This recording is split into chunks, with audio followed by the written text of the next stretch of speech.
तो चलते हैं हम बिजनेस की तरफ।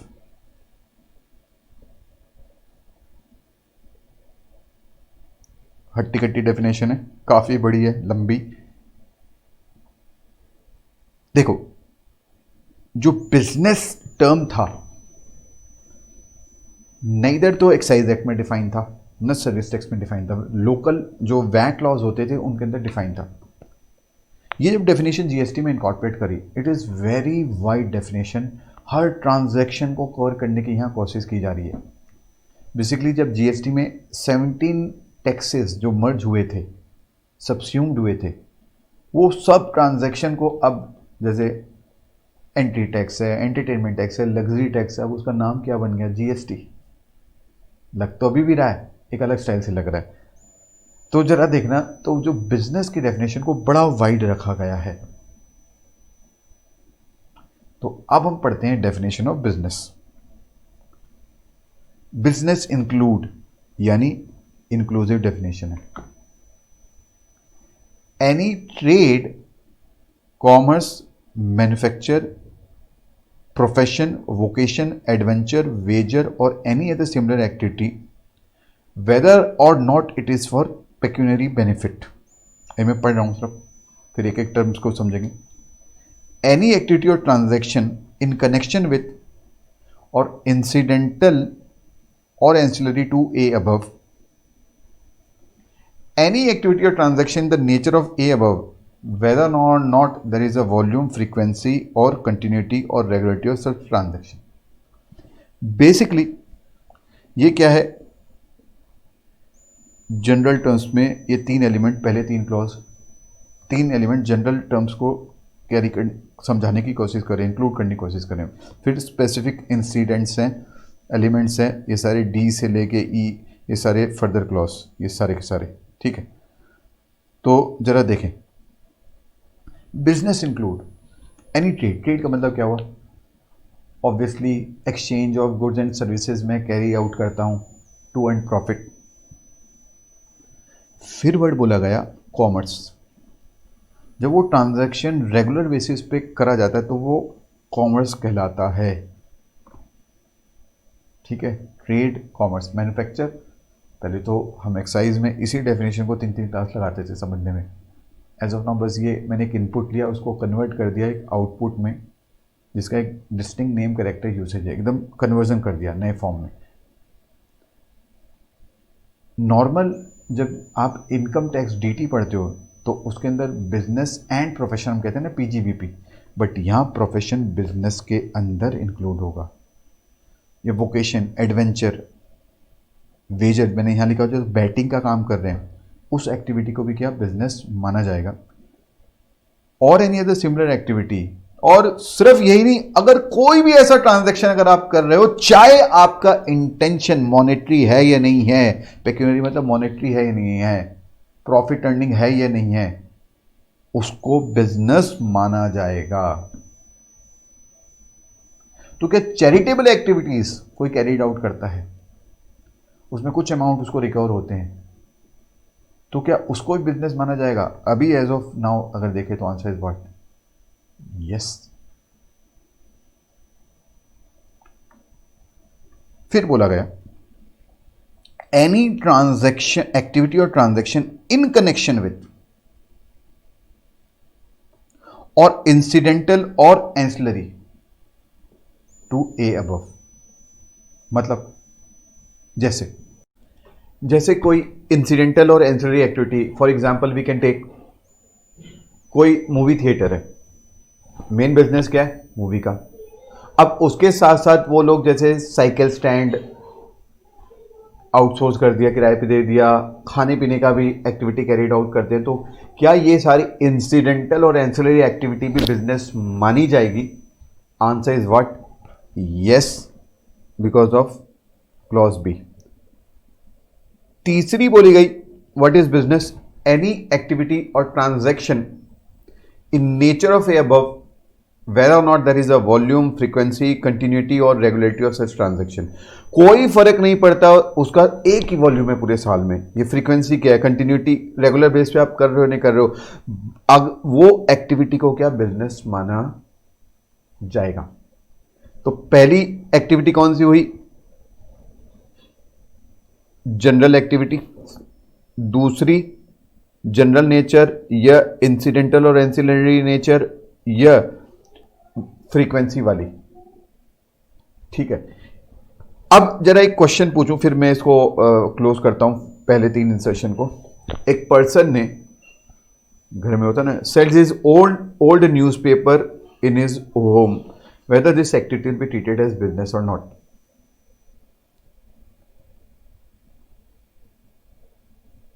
हाँ जी, है या नहीं है? कुछ स्टूडेंट कहेंगे हाँ है। रीजन भी अभी तो हमने सी क्लॉज में पढ़ा है कि irrespective of the volume, frequency, continuity माना जाएगा। Answer is no. Reason being, if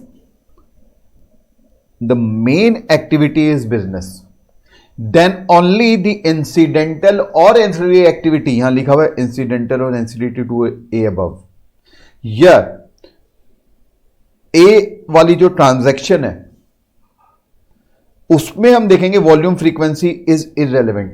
क्या मैं बिजनेस, एक नॉर्मल ह्यूमन बीइंग है, न्यूज़पेपर आ रहा है और उसको बेच रहा है, क्या मैं बिजनेस का काम कर रहा हूं? नहीं, वो तो मेरा पर्सनल काम, मैं जो आया न्यूज़पेपर, मैंने पर्सनल लाइफ के अंदर जो भी हुआ है वो सारे के सारे बेच दिया। मैं वो बिजनेस की एक्टिविटी नहीं कैरीड आउट कर रहा, क्योंकि अगर A is business then only B will be business. तो ये थे general activity, main, incidental, ancillary और रेगुलेटरी ऑफ द ट्रांजैक्शन वाले। ठीक है, कितना रेगुलर नहीं। फिर डी क्लॉज क्यों आया? एक्चुअल में एक फेमस सुप्रीम कोर्ट का केस था कि अगर कोई मर रहा हो या पैदा नहीं हुआ हो, उस एक्टिविटी को बिजनेस नहीं माना जाएगा।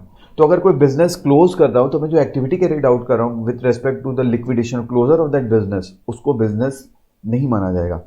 इस इंसर्शन के वाया उस चीज को डिफीट करी गई है। अब यहीं पे मैं एक और वर्ड आपके साथ डिस्कस करना चाहूंगा। अभी हम एक बेस बना रहे हैं। ऊपर एक वर्ड आ रहा था, अगर याद हो, इन कोर्स और फर्दरेंस ऑफ बिजनेस। अगर मैं बात करूं इन कोर्स, मैं सीए हूं, मैं ऑडिटिंग की सर्विसेज कैरीड आउट कर रहा हूं, मुझे एक सेक्रेटेरियल वर्क मिल गया, वो ही मैंने किया। वो सारी जो activity in course during the business मैं कर रहा हूं वो माना गया। मैं एक मैन्युफैक्चरर ऑफ गुड्स हूं और मेरे प्रोडक्ट की बड़ी डिमांड आ गई, तो मैं साउथ में एक प्लांट सेटअप करता हूं। उस प्लांट को सेटअप करने के लिए मैं कुछ एक्टिविटीज कैरीड आउट करता हूं। भाई प्लांट बनानी है, पहले मैं कंसल्टेंसी ले रहा हूं और बहुत सारे मैं एक्टिविटीज कैरीड आउट कर रहा हूं। तो वो क्या है? फर्दरेंस ऑफ बिजनेस के लिए है। अब यहां पे मैंने क्या बोला? अगर कोई बिजनेस क्लोज कर रहा है, that is not for the furtherance of business, न इन कोर्स ऑफ। इसीलिए इस इंसर्शन को डाल के उसको भी बोला गया क्या? वो बिजनेस है। तो सप्लाई और acquisition of goods including capital assets and services in connection with the commencement. नया पार्टनर एडमिट होता है फर्म के अंदर, वो कुछ गुड्स लेके आता है, कैश लेके आता है, उसको भी क्या माना जाएगा? बिजनेस। ये बिजनेस को क्लोजर करा जा रहा है, एसेट्स बेचे जा रहे हैं, तो वो भी बिजनेस माना जाएगा। पहले main activity, incidental activity, volume, frequency is irrelevant, and supply of और acquisition of goods including capital assets. एक वर्ड सब मैं यहां पे डाल रहा हूं, सिर्फ डाल रहा हूं दिमाग में। सप्लाई में हम पढ़ेंगे बिजनेस एसेट्स, वहां मैं डिस्कस जरूर करूंगा व्हाट इज डिफरेंस बिटवीन, यहां क्यों ये वर्ड हो रहा है कैपिटल एसेट्स और वहां वर्ड आ रहा है बिजनेस एसेट्स। यहां पे सिर्फ एक मैंने आपके दिमाग के रेफरेंस के लिए डाल दिया। ठीक है, सप्लाई और acquisition goods including capital assets, services in connection with commencement और closure of business. Further provision, जैसे एक एग्जांपल, जैसे एक बिल्डिंग है, ये 3 जने हैं, ये एक सिक्योरिटी गार्ड को रख लेते हैं ताकि सेफ्टी मेंटेन रहे। इस सिक्योरिटी गार्ड की सैलरी ₹15,000 है। तो तीनों एग्री करते हैं, ऐसे करेंगे कि 5,000 रुपए पे कर देंगे इसको मिला के। क्या ये ट्रांजैक्शन को भी हम बिजनेस मानेंगे? एज अ लेमैन बोलेंगे नहीं, ये कहां से बिजनेस हुआ, वो तो हमने जो एक्सपेंडिचर था, जो एक्सपेंसेस थे, वो मीट आउट करे मिल के। But under GST law this will be treated as what? Business. यहां पे अगर आप वर्ड देखो क्या लिखा है, ये बेसिकली क्या हुआ, एक एसोसिएशन ऑफ पर्सन बने, प्रोविजन बाय अ क्लब। आपने कोई क्लब को ज्वाइन किया, उसके लिए सब्सक्रिप्शन फीस पे करी, मेंबरशिप फीस पे करी। ये कोई एसोसिएशन ऑफ पर्सन, ये सोसाइटी, हाउसिंग सोसाइटी, ये मिलके अगर जैसे वो मेंबर्स के कॉमन बेनिफिट के लिए कुछ एक्सपेंडिचर करते हैं, जैसे सिक्योरिटी गार्ड रखा, वो सारी एक्टिविटी को बिजनेस माना जाएगा। ठीक है। Provision by a club, association, society और any such body for subscription और any other consideration of the facility of benefits to the member as the case may be, this association of person will be treated as what? Distinct person, and इस वाली activity को क्या माना जाएगा? Business. Banquet hall, restaurant, sports facility, library etcetera, some example of provided to the member. अब एक example लेते हैं। कुछ मेंबर्स हैं, मेंबर्स ने आईसीआई को फीस दी, मेंबरशिप फीस।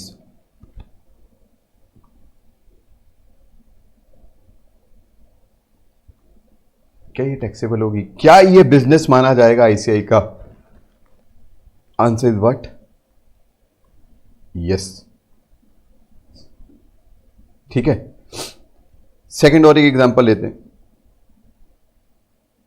बेसिकली हम इस क्लॉज में क्या देखने की कोशिश करें, डिस्टिंक्ट पर्सन है या नहीं है, दोनों सेपरेट माने जाएंगे नहीं।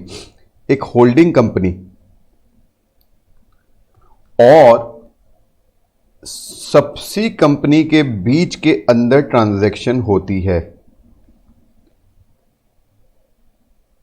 क्या ये ट्रांजैक्शन दोनों सेपरेट पर्सन माने जाएंगे? ऑब्वियसली दोनों का एक क्या सेपरेट एग्जिस्टेंस है। बट जो ये होल्डिंग कंपनी थी, अब देखना, ये मैं आगे की एक चीज बता रहा हूं, यहां पे आपके दिमाग में प्लॉट कर रहा हूं। होल्डिंग कंपनी दिल्ली में थी, इसकी एक ब्रांच थी दिल्ली में। तो होल्डिंग कंपनी कोई भी अगर सर्विसेज प्रोवाइड करती थी ब्रांच ऑफिस को, तो ऐसे केस में पेमेंट करना पड़ता था ब्रांच को। क्या इसको, इन दोनों को सेपरेट माना जाएगा? आंसर यहां पे क्या? नो। बट अगर यही ब्रांच आउटसाइड दैट स्टेट हुई, जैसे ब्रांच हुई यूपी में, तो इस ट्रांजैक्शन को, इनको दोनों को डिस्टिंक्ट माना जाएगा। वो पर्टिकुलर सेक्शन है, सेक्शन 25 सब सेक्शन 4, 5, वो सब जब हम करेंगे तभी हम वो डिस्कशन वहां पे करेंगे ये सारा। ठीक है। तो यहां पे ये बोला गया कि there is a difference, there will be a separation, distinct माना जाएगा मेंबर्स और क्लब के बीच में, दोनों सेपरेट माने जाएंगे even if they are not incorporated. ठीक है। ये एसोसिएशन पर्सन, ये सोसाइटी और सच बॉडी, उनके और मेंबर्स को डिफरेंट माना जाएगा और उनके बीच में जो भी ट्रांजैक्शन होती है वो टैक्स की नेट में आ सकती है। Further, admission for a consideration of a person to any premises, मतलब पहले क्या होता था, एंटरटेनमेंट टैक्स ये सब होते थे। तो अगर कोई amusement park, cinema hall, gaming event, इसके अंदर एडमिशन पे कुछ भी चार्ज किया जा रहा है तो उसको बिजनेस, उस एक्टिविटी को बिजनेस माना जाएगा। पर यहां पे रिकॉल करो एक कंसेप्ट जो हमने डिस्कस किया था, जैसे कोई गांव में नुक्कड़ नाटक, कोई ग्रुप गांव में एक नुक्कड़ नाटक हेल्ड करता है, तो गांव की पंचायत कहती है हम तभी हेल्ड करने देंगे इस गांव में जब आप हमें कुछ टैक्स दोगे। वो टैक्स क्या होता है? That was what?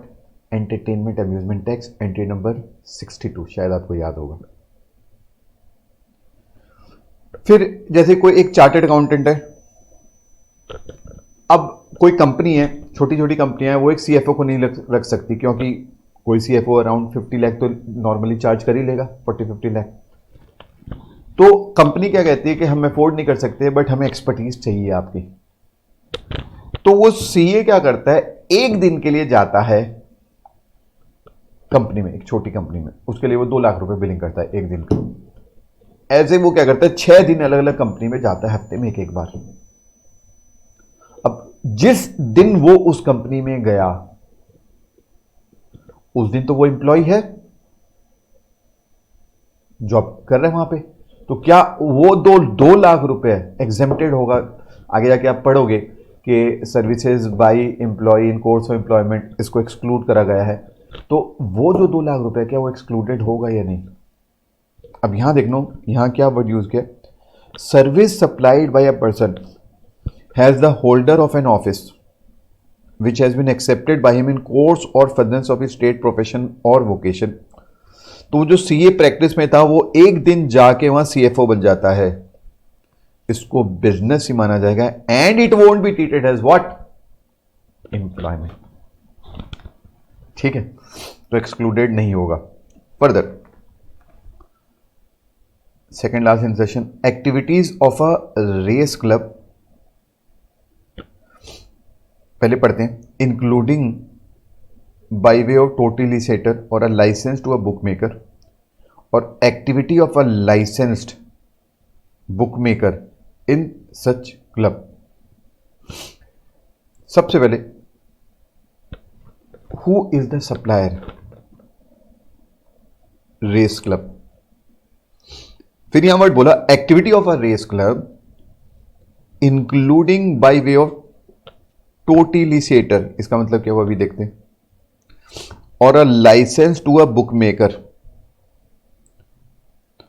और यानी एक ये वाली एक्टिविटी निकल के आई, दूसरी ये एक्टिविटी, तीसरी ये एक्टिविटी, चौथी और activities of a licence bookmaker in such club. Race club जैसे फॉर एग्जांपल एक हॉर्स रेस है, ठीक है, और वहां बैटिंग लगती है, ये भाई साहब जाते हैं, इन्होंने 7 नंबर के घोड़े पे बोली लगा दी, ठीक है, ये 100 रुपए दे रहे हैं, is giving ₹100 to the race club. Race club कहता है कि अगर 7 नंबर का घोड़ा जीता तो हम 10 गुना यानी ₹1000 पे करेंगे। तो जो ये बैटिंग ट्रांजैक्शन है, अभी मैं वैल्यूएशन में नहीं जा रहा किस वैल्यू पे लगेगा, अभी ऐसे ले लेते हैं 100 रुपए जो कलेक्ट किया इनिशियली, इसको क्या बोलूं, ये क्या है? It is supply of goods और सप्लाई ऑफ सर्विसेज। रिकॉल करो भी मैंने क्या बताया था, ये चीज किस में आएगी? एक्शनेबल क्लेम में। Lottery, betting, gambling activity has been excluded from actionable claim, मतलब उनको टैक्स की नेट में लेके आ गए, वो आगे जाके हम सप्लाई में पढ़ेंगे जब सप्लाई चैप्टर डिस्कस करेंगे। तो ये वाला अमाउंट क्या होगा? Being an actionable claim and it is goods, तो वो टैक्सेबल, टैक्स की नेट में आ जाएगा। अब होता क्या है, टोटलिसेटर क्या होता है, ऐसे समझ लो एक सिस्टम होता है, एक मशीन होती है। जब जैसे ये एग्जैक्टली जो मैं दिखा रहा हूं ये रियल लाइफ की है, ये पूरी ये ऐसे मशीन है। अब जैसे इसने 7 नंबर के घोड़े पे बोली लगाई, अब इसमें क्या होगा, काफी सारे लोगों ने 7 नंबर पे बोली लगाई। अब इसमें ये नहीं बोलते कि जैसे 100 रुपए अगर इसने लगाए तो ये नहीं बोलते कि 100 का कितना मिलेगा। पहले क्या होता है, टोटल पैसा इकट्ठा कर लिया जाता है, और फिर उसके बाद में जब टोटल पैसा इकट्ठा हो जाता है, अब जिन जिन लोगों ने 7 नंबर घोड़े पे लगाया और अगर 7 नंबर घोड़ा जीत गया तो पहले पूरा पैसा इकट्ठा हुआ, उस पैसे में से अपना कमीशन रेस क्लब ने रखा, और फिर उसके बाद में वो जो भी एक प्रपोर्शन है, जो परसेंटेज है, वो 7 नंबर वालों को, 7 नंबर वाले जितने वो जो जिन्होंने पैसा लगाया था 7 नंबर के घोड़े पे, उनमें डिस्ट्रीब्यूट कर दी गई। इस एक्टिविटी को बोला जाता है टोटलिसेटर। फर्स्ट वाले केस में जो नॉर्मल बैटिंग ट्रांजैक्शन की हमने बात करी, वहां डेफिनेट था भाई इतना पैसा लगाओगे आपको इतना मिलेगा। सेकंड वाले केस में ऐसा नहीं था। तो यहां मैंने इसलिए डेफिनेशन भी लिखा हुआ है, totalisator is a device showing number and amount of bets stacked on a race to facilitate division of total among those backing the winner. जब जीत जाएगा वो घोड़ा तब पता चलेगा किसको पैसे मिलेंगे और कितने मिलेंगे पैसे, ये ठीक है। कभी कभी रेस क्लब क्या करता है, तो ये वाली एक्टिविटी भी is what, it is business and it is what, taxable. Race club क्या करता है, लाइसेंस दे देता है किसी बुकी को या बुक मेकर को कि मैं नहीं कैरी आउट करूंगा, आप मुझे इतना अमाउंट दे देना और आप कैरी इट आउट करो। तो ये जो लाइसेंस अमाउंट रिकवर किया रेस क्लब ने, क्या इस पे जीएसटी लगेगा? यस, बट इसको क्या माना जाएगा, ये नॉर्मल सर्विस है। वो ऊपर वाले गुड्स हो गए, एक्शनेबल क्लेम, ये गुड्स हो गए, ठीक है। फिर इसने जब बुकी ने वटएवर इसने बोला ये घोड़ा जीता मैं इतना दूंगा, तो इस ट्रांजैक्शन को क्या बोला गया, ये बेटिंग ट्रांजैक्शन के अंदर आ जाएगा। इनको पंटर भी बोला जाता है स्लैंग लैंग्वेज में, और ये एक्शनेबल क्लेम माना जाएगा and taxable as what, goods.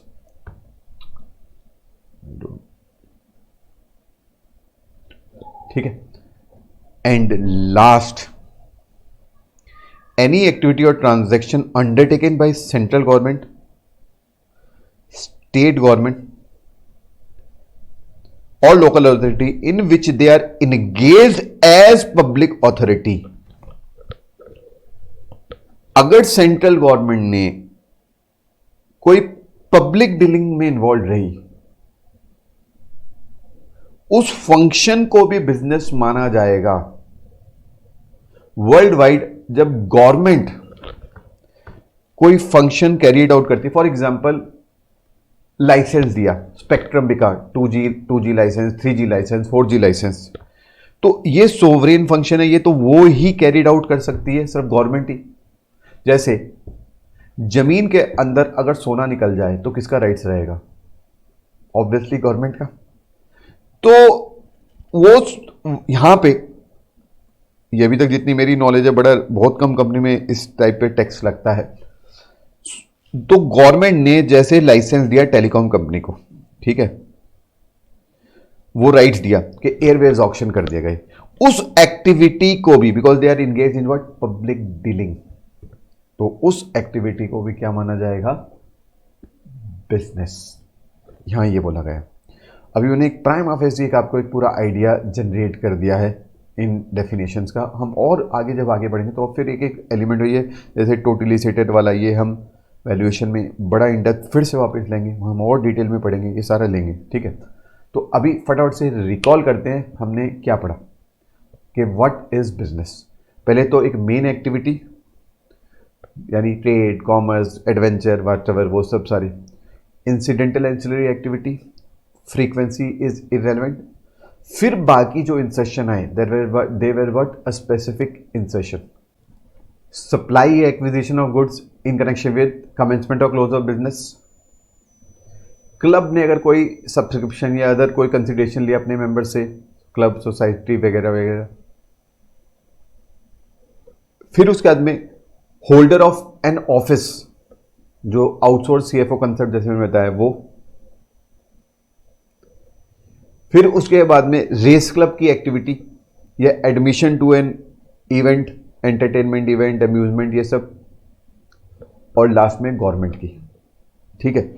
आपको ऐसे ये याद नहीं करना है, ये सब पढ़ा होना चाहिए। मैं तो इवन एक निमोनिक्स बना के करा होता, पहले 3 तो ऐसे याद हो जाते हैं, मेन एक्टिविटी, इंसिडेंटल एंसिलरी, और ये सुप्रीम कोर्ट, एचआरए,